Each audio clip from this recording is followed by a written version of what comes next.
আপনি কি কখনো এমন অনুভব করেছেন কারো জন্য গভীর টান কাজ করছে? এটা যেন সাধারণ ভালো লাগা নয়, এমন একটা অনুভূতি যা বারবার ফিরে আসে, মন থেকে সরাতে পারেন না কিছুতেই। চিন্তায় আসে, স্বপ্নেও দেখা যায়, এমনকি কখনো দোয়াতেও চলে আসে তার কথা। তখন আপনার মনে প্রশ্ন জাগে, এটা কি আল্লাহর পক্ষ থেকে, নাকি এটা কেবল আবেগে গা ভাসানো? কারণ যখন কারো প্রতি আকর্ষণ জন্ম নেয় তখন বোঝা কঠিন হয়ে যায় এই অনুভবটা কোথা থেকে আসছে। এটা কি সত্যিকারের ভালোবাসা, নাকি কোনো পরীক্ষা, নাকি এটা শুধুই নফসের ধোঁকা যে আপনার আকর্ষণকে তাকদীর বলে সাজিয়ে তুলছে? সত্যি কথা হলো, আজকের সময়ে হালাল ভালোবাসাকে যেমন রোমান্টিকভাবে উপস্থাপন করা হয়, ফলো ইউর হার্ট টাইপ কথা যেভাবে ছড়িয়ে আছে, তাতে অনেকেই না বুঝেই হারাম সম্পর্কে জড়িয়ে পড়ে। ভাবেন এটা বুঝি আল্লাহর পক্ষ থেকে কোনো ইশারা। কিন্তু বাস্তবতা হলো, সব অনুভব আল্লাহর পক্ষ থেকে নয়, আর সব ইচ্ছাও পবিত্র নয়। তবুও হ্যাঁ, কখনো আল্লাহ আপনার হৃদয়ে এমন ভালোবাসা দেন যেটা তার পরিকল্পনার অংশ, আরেকটি বিশেষ রহমত। কিন্তু আপনি কিভাবে বুঝবেন কোনটা আল্লাহর পক্ষ থেকে আর কোনটা শুধুই মন ও নফসের খেলা? এই ভিডিওতে আমরা জানব 4টি স্পষ্ট আলামত যা দেখে আপনি বুঝতে পারবেন আপনার অনুভবটা আসলেই আল্লাহর পক্ষ থেকে আসা একটি রহমত, নাকি এটা কেবল এক মুহূর্তের আবেগ যা আপনাকে বিভ্রান্ত করছে। ভিডিওটি শেষ পর্যন্ত দেখুন, কারণ অনেকেই ভালোবাসার পেছনে না ভেবে ছুটে গিয়ে এমন ভুল করে বসেন যার জন্য সারা জীবন আফসোস করতে হয়। কিন্তু আপনি যদি এই 4টি আলামতের যে কোনো একটি নিজের মাঝে পান, তবে ধরে নিতে পারেন আপনার হৃদয় পথভ্রষ্ট নয়, বরং সঠিক পথের দিকে পরিচালিত হচ্ছে। প্রথম আলামত, এই টান বা চাওয়া যদি আপনাকে আল্লাহর আরও কাছাকাছি নিয়ে যায়, তাহলে এটা শুধুই আবেগ নয়, এটা হতে পারে এক বিশেষ ইশারা। আপনি কারো কথা ভাবছেন, কিন্তু আশ্চর্যজনকভাবে সেই মানুষটার কথা মনে পড়লেই আপনার নামাজের কথা মনে পড়ে, আপনার দোয়া মনে পড়ে, আল্লাহকে ভয় করার কথা মনে পড়ে। আপনি উন্মাদ বা বেপরোয়া হয়ে পড়েন না, বরং আপনার মনে হয় এই অনুভবটাকে আগলে রাখতে হবে, এর সম্মান রাখতে হবে। এটি ভালো লাগার পেছনে ছুটে বেড়ানো নয়, বরং এটি যেন হারিয়ে না যায় সেদিকেই মনোযোগ থাকে। এটাই এক শক্তিশালী আলামত, কারণ যখন কোনো টান আসে নফস বা নিজের ইচ্ছা থেকে, তখন সেটা মানুষকে আল্লাহ থেকে দূরে নিয়ে যায়। আপনি ছোট ছোট গুনাহকে হালকা ভাবতে বা জায়েজ মনে করতে শুরু করেন। ভাবেন আসলে তো শুধু কথা বলছি, তার মেসেজের জন্য নামাজ দেরি করে ফেলেন, কারণ আপনি অপেক্ষায় থাকেন কখন তার রিপ্লাই আসবে। রাতে ঘুম হারাম হয় ইবাদতের জন্য নয়, চ্যাটিং করার জন্য। কিন্তু যখন সেই চাওয়া বা টান আল্লাহর পক্ষ থেকে হয়, তখন সেটা আপনাকে আল্লাহর দিকেই টেনে নেয়। আপনি নিজের চরিত্রের প্রতি আরও যত্নবান হয়ে ওঠেন, দৃষ্টি নিচু রাখেন, লজ্জার জন্য নয় বরং সম্মানের কারণে। দোয়া করেন আরও গভীরভাবে, শুধু তার জন্য নয় বরং হেদায়েতের জন্য। আপনি ভাবেন নিকাহ সম্পর্কে, ফ্লার্টিং সম্পর্কে নয়।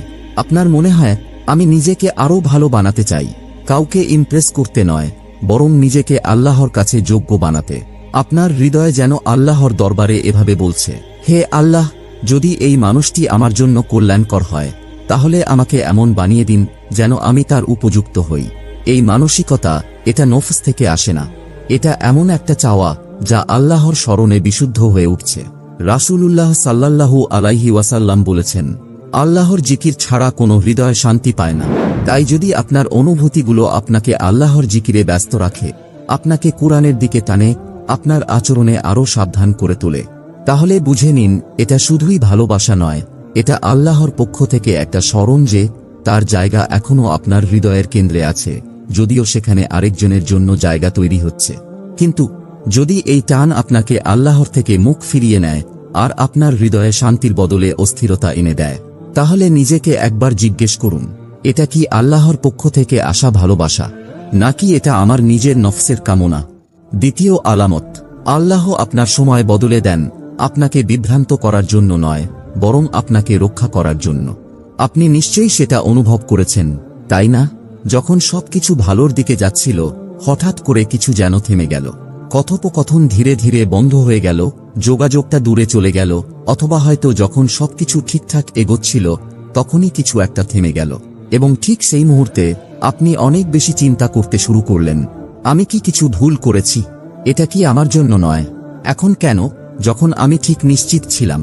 কিন্তু যদি সেই দেরি আসলে আপনার প্রতি আল্লাহর অসন্তুষ্টি না হয়, যদি সেটা আল্লাহর পক্ষ থেকে এক ধরনের রক্ষা কবচ হয়।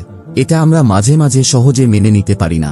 যখন কোনো ইচ্ছা আল্লাহর পক্ষ থেকে আসে তখন তা পূরণের পথ সহজ না হয়ে বরং ধীর গতির হয়। কেন? কারণ আল্লাহ শুধুমাত্র আপনাকে যা চান তা দেন না, তিনি আপনাকে সঠিকভাবে তা গ্রহণ করার জন্য প্রস্তুত করেন। হয়তো আল্লাহ আপনাকে এমন একটি সম্পর্কের মধ্যে দ্রুত না যাওয়ার জন্য রক্ষা করছেন যেখানে আপনার প্রাপ্ত পরিপক্কতার অভাব থাকতে পারে।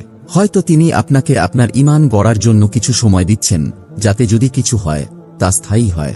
হয়তো সেই অন্য ব্যক্তি এখন প্রস্তুত নয়, এবং যদি আপনি এখনই সেটা জোর করে এগিয়ে নেন তাহলে সেটা শুরু হওয়ার আগেই ভেঙে পড়বে। আপনি খেয়াল করেছেন, যখন কিছু কেবল আপনার নফস থেকে আসে তখন আপনি তাড়াহুড়া করবেন। আপনি সেটা এখনই চান। আপনি সতর্কতার লক্ষণগুলো উপেক্ষা করবেন। আপনি মূল্যবোধ বিসর্জন দেবেন। আপনি অস্থিরতা বা অপূর্ণতাকে প্যাশন বলে ভুল করবেন। অধৈর্যকে বলবেন প্রেম। কিন্তু যখন কিছু আল্লাহর পক্ষ থেকে আসে তখন আপনি সেই বিলম্বেও এক অদ্ভুত শান্তি অনুভব করবেন। এটা সহজ হওয়ার কারণে নয়, বরং আপনার হৃদয়ের গভীর থেকে একটি কণ্ঠস্বর বলবে, যদি এটা আমার জন্য লেখা থাকে কিছুই আমাকে থামাতে পারবে না, আর যদি না থাকে তাহলে সেটা ধাওয়া করলেও কখনো আমার হবে না। এবং ঠিক এখানেই আপনার ভরসা শুরু হয়, তাদের উপর নয়, নিজের উপর নয়, বরং সেই একমাত্র সত্তার উপর যে হৃদয়গুলো নিয়ন্ত্রণ করেন। রাসূলুল্লাহ সাল্লাল্লাহু আলাইহি ওয়াসাল্লাম বলেছেন, যা আপনার কাছে আসেনি তা কখনোই আপনার ভাগ্যে ছিল না, আর যা এসেছে তা কখনোই আপনার হাতছাড়া হওয়ার ছিল না। তাহলে যদি কোনো কিছু অপ্রত্যাশিতভাবে ধীরে চলে, যদি খোলা মনে হওয়া কোনো দরজা কোনো বিশৃঙ্খলা বা ভাঙচুর ছাড়াই ধীরে ধীরে বন্ধ হয়ে যায়, তাহলে এটাকে ক্ষতি ভেবে নাড়াচাড়া করবেন না। হয়তো এটা এক ধরনের পবিত্র বিরতি, কারণ ইসলামে আপনার জন্য যা নির্ধারিত তা সম্মানের সঙ্গে আসে, আতঙ্কের সঙ্গে নয়। আর কখনো কখনো আল্লাহ কিছু সময় ধীর করে দেন, এটা নেবার জন্য নয়, বরং আপনার হৃদয়কে এমনভাবে গড়ে তোলার জন্য যাতে তা ধৈর্য ও বরকত নিয়ে গ্রহণ করতে পারেন।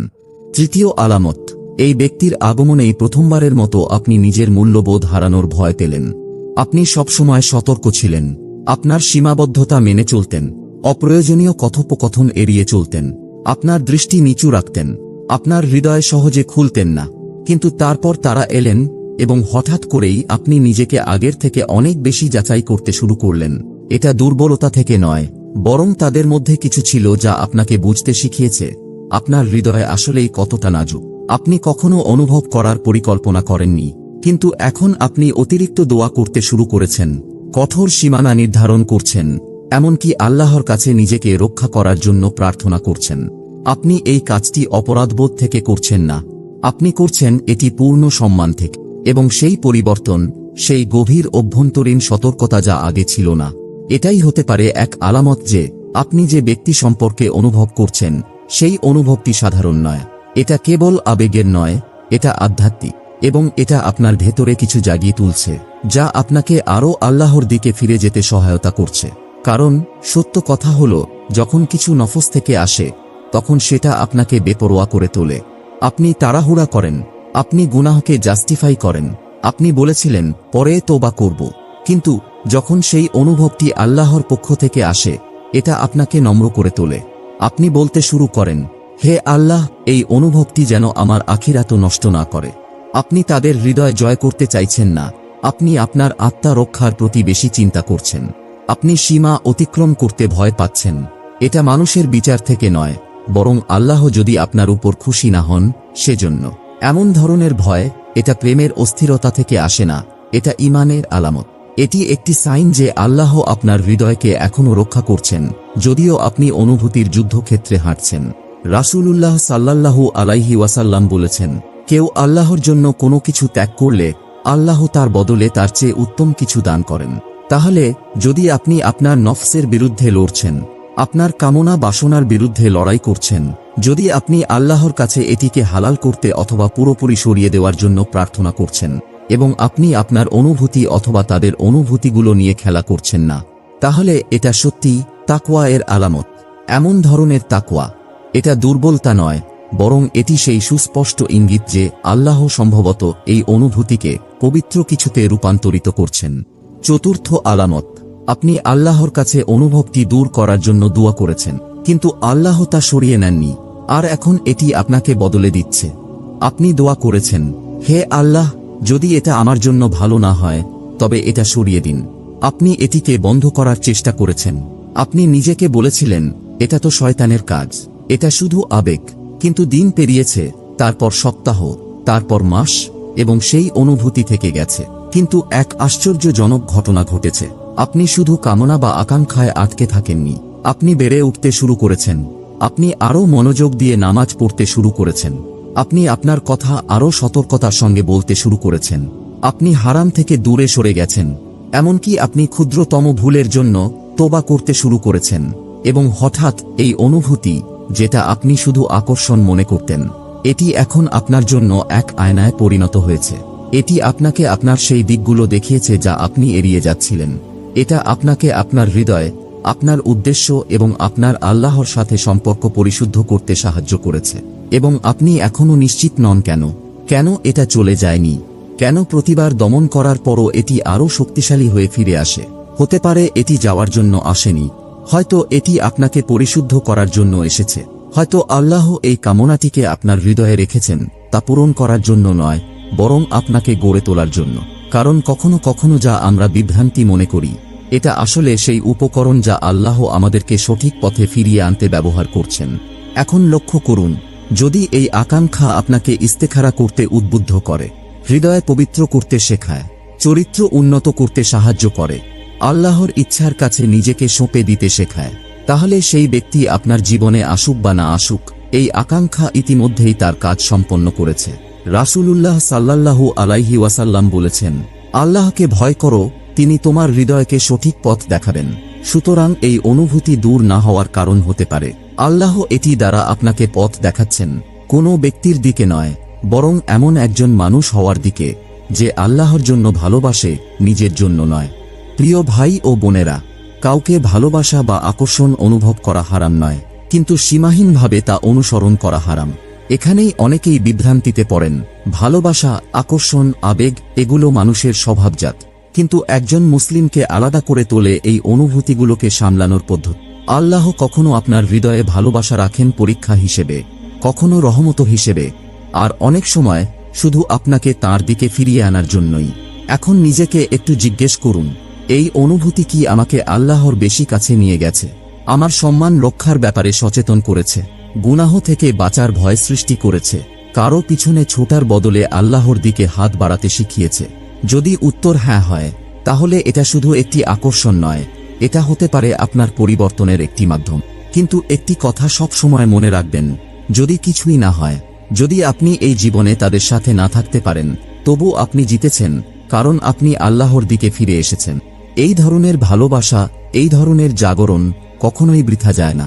যদি হৃদয়ে ব্যথা থাকে, যদি কি করবেন বুঝতে না পারেন, তাহলে সিজদায় পড়ে বলুন, ইয়া আল্লাহ, যদি এই ব্যক্তি আমার জন্য হয়, তাহলে সহজ ও পবিত্রভাবে দান করুন, আর যদি না হয়, তবে ব্যথাহীনভাবে আমার হৃদয় থেকে সরিয়ে দিন।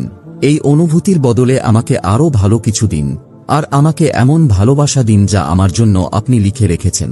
এই ভিডিওটি যদি আপনার হৃদয়ে স্পর্শ করে থাকে, তবে নিচে কমেন্টে এই দোয়াটি লিখুন, হে আল্লাহ, আমার হৃদয় শুদ্ধ করুন এবং আমার আবেগকে সঠিক পথ প্রদর্শন করুন। হয়তো আপনার এই ছোট্ট কথাটি কারো রাতের অশান্তি দূর করবে।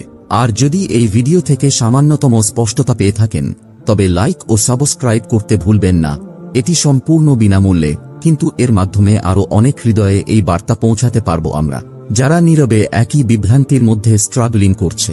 আল্লাহ আপনার নিয়ত পবিত্র করুন, আপনার আবেগকে হেফাজত করুন এবং এমন একটি ভালোবাসা দান করুন যা দুনিয়া ও আখিরাতে আপনাকে তাঁর আরও কাছে নিয়ে যায়।